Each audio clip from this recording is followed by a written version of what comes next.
रावला की online classes में आप सभी बच्चों का स्वागत है। आज अपने क्लास 10th में science subject lesson number first भोजन एवं मानव स्वास्थ्य के बारे में पढ़ेंगे, जिसका लास्ट टॉपिक अपने पढ़ चुके हैं कि पोषक तत्व क्या होते हैं, संतुलित भोजन क्या होता है, असंतुलित भोजन क्या होता है, उनके बारे में पढ़ा।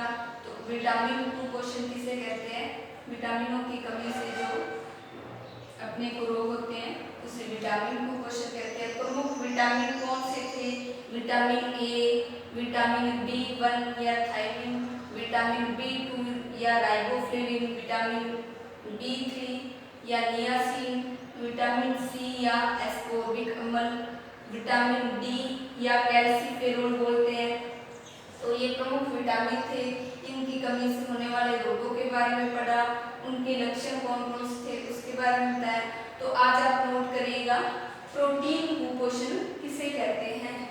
तो प्रोटीन कुपोषण का नोट करना है कि जब भोजन में पर्याप्त मात्रा में प्रोटीन की कमी हो जाए तो उसे प्रोटीन कुपोषण कहते हैं।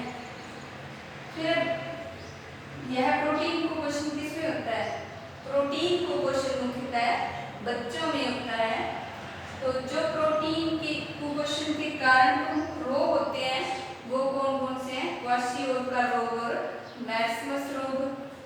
अब इन रोगों के जो प्रमुख लक्षण हैं आप उसमें अंतर लिखोगे, तो आप एक सारणी बनाकर एक तरफ लिखना क्वार्सियोल का रोग के लक्षण और एक तरफ मैर्स्मस रोग के लक्षण। जो क्वार्सियोल का रोग के लक्षण है उसमें एक नंबर है बच्चों का पेट फूल जाना, यानी बच्चों की वैसे वृद्धि या विकास रुक जाता है लेकिन बच्चों का पेट है वो अधिक फूल जाता है। फिर इसका सेकंड नंबर लक्षण है भूख कम लगना। भूख कम लगने के बच्चों को पर्याप्त मात्रा में पोषक तत्व नहीं मिलते और इसके साथ साथ ही दूसरे पोषक तत्वों की भी कमी हो जाती है। फिर आ गया 3 नंबर स्वभाव चिड़चिड़ा हो जाना। बच्चे अधिक जिद करते हैं, उनके स्वभाव में परिवर्तन आ जाता है, तो उसे प्रोटीन कुपोषण के कारण यह रोग या ये लक्षण दिखाई देते हैं। फिर है 4 नंबर त्वचा पीली होना, त्वचा शुष्क हो जाना, काली हो जाना और धब्बेदार हो जाना। तो 4 नंबर लिखोगे त्वचा पीली, शुष्क, काली, धब्बेदार होकर फट जाती है। तो ये क्वार्सियोल का रोग के प्रमुख लक्षण थे। फिर इसके बाद में आप लिखोगे मैक्सिमस रोग के प्रमुख लक्षण। तो मैक्सिमस रोग में एक नंबर लिखोगे शरीर सूख कर दुर्बल हो जाता है। क्वार्सियोल का में तो बच्चे का सिर्फ पेट फूल जाता है और बाकी शरीर दुर्बल रह जाता है, लेकिन इसमें बच्चे का पूरा ही शरीर सूख कर हड्डियों के ढांचे के रूप में बन जाता है। फिर है 2 नंबर लक्षण आंखें कांतिहीन में अंदर धंस जाती है। जो बच्चों के अगर मैक्सिमस रोग होता है उन बच्चों की आंखों में चमक मतलब कांतिहीन तेज हो जाता है और उनकी आंखें अंदर धंसी हुई दिखाई देती हैं। फिर 3 नंबर बच्चों की वृद्धि व विकास रुक जाता है। तो आपको पता है प्रोटीन है ये वृद्धि या विकास के लिए आवश्यक है। जब बच्चों में प्रोटीन की कमी हो जाएगी तो उनकी वृद्धि और विकास रुक जाएगा।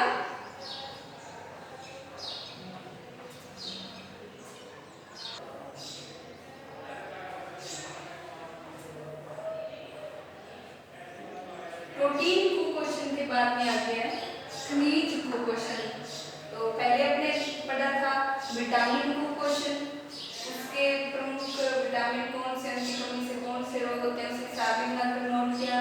फिर था प्रोटीन कुपोषण, प्रोटीन कुपोषण के कौन से रोग हैं, उनके कौन से लक्षण हैं उसके बारे में पढ़ा। अब आ गया खनिज कुपोषण। तो खनिज कुपोषण किसे कहते हैं, खनिज तत्वों की यदि पोषण में कमी हो जाए तो उसे खनिज कुपोषण कहते हैं। तो आप खनिज कुपोषण की ये परिभाषा नोट करेंगे। फिर है प्रमुख खनिज तत्व कौन कौन से हैं और उन्हें अपने कहाँ से प्राप्त करते हैं, वे प्रमुख कार्य कौन से हैं।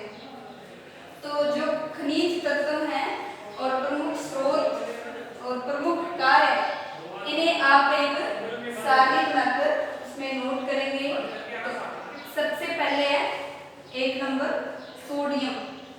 सोडियम का प्रतीक होता है Na। तो सोडियम है, इसे आप किस प्रकार से प्राप्त कर सकते हैं? इसे नमक से, मछली, मांस, अंडे, दूध आदि से सोडियम को प्राप्त कर सकते हैं। इसके बाद में है कि सोडियम है ये अपने शरीर में क्या प्रमुख कार्य करता है? तो सोडियम का कार्य मांसपेशी संकुचन, तंत्रिकीय आवेग, शरीर का संतुलन बनाना, इसके अलावा वैद्युत अपघटन, कोशिकीय क्रियाएं, ये कार्य सोडियम के हैं। फिर 2 नंबर खनिज तत्व है पोटेशियम। पोटेशियम को किससे नोट करते हैं? यह प्रतीक है इसका के। यह किनमें पाया जाता है? ये सभी खाद्य पदार्थ हैं जो चाहे अपने मांस, मछली, फल, सब्जियां, सूखे मेवे, उन सभी में ये पोटेशियम पाया जाता है। अब पोटेशियम के कौन से प्रमुख कार्य हैं?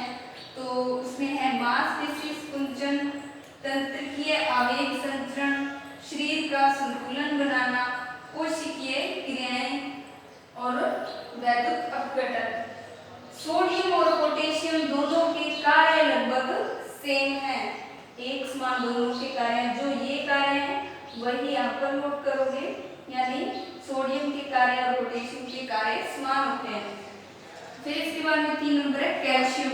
कैल्शियम को आप किससे लिखते हो? Ca से, C कैपिटल में और A स्मॉल में। फिर इसके प्रमुख स्रोत कौन से हैं कैल्शियम के? कैल्शियम दूध, अंडे, हरी सब्जियां, इनसे अपने को कैल्शियम प्राप्त होता है। जो कैल्शियम है इसके अपने शरीर में प्रमुख कार्य कौन कौन से हैं? इनके प्रमुख कार्य हैं हड्डियां व दांतों को मजबूती प्रदान करना। तो जो कैल्शियम है इनके प्रमुख कार्य ये हैं कि हड्डियां और दांत अपने उनको मजबूत बनाना। फिर इसके बाद में 4 नंबर फास्फोरस। फास्फोरस को किससे दर्शाते हैं? P से। और इसके प्रमुख स्रोत कौन कौन से हैं? फास्फोरस अपने को दूध, हरी सब्जियां, सूखे मेवे, इन सभी खाद्य पदार्थों में फास्फोरस अपने को प्राप्त होता है। और इसका अपने शरीर में प्रमुख कार्य क्या है? इसके प्रमुख कार्य हैं जो फास्फोरस है ये कैल्शियम से मिलकर, यानी कैल्शियम फास्फेट हो गया, तो ये कैल्शियम से मिलकर अपनी हड्डियां व दांतों को मजबूत करता है। फिर इसके बाद में अगला खनिज तत्व है लोह तत्व। लोह तत्व को आयरन या फेरस बोलते हैं, जिसे Fe से दर्शाते हैं। अब इससे अपने कौन कौन से भोजन से प्राप्त कर सकते हैं? इसे यकृत, मांस, अंडे, दूध, हरी सब्जियां, फल आदि से अपने को आयरन प्राप्त होता है। इसका अपने शरीर में प्रमुख कार्य क्या है? इसका अपने शरीर में कार्य है रुधिर में हीमोग्लोबिन का निर्माण करना। हीमोग्लोबिन के कारण रक्त में आयरन की कमी नहीं होती। यदि अपने हीमोग्लोबिन की कमी है तो हीमोग्लोबिन में जो आयरन तत्व पाया जाता है उसकी कमी से एनीमिया रोग होता है। फिर आगे 6 नंबर है आयोडीन। आयोडीन को अपने आई से दर्शाते हैं। अब इसे अपने कौन कौन से भोज्य पदार्थों से प्राप्त कर सकते हैं? तो आयोडीन को नमक यानी NaCl, समुद्री भोजन के रूप में शैवाल, इसके अलावा कुछ और समुद्री पादप होते हैं उनसे आयोडीन प्राप्त होती है। फिर आगे मछली, जामुन, हरी पत्तेदार सब्जियां, इनसे आयोडीन प्राप्त होता है। आयोडीन की प्रमुख कार्य कौन कौन से हैं?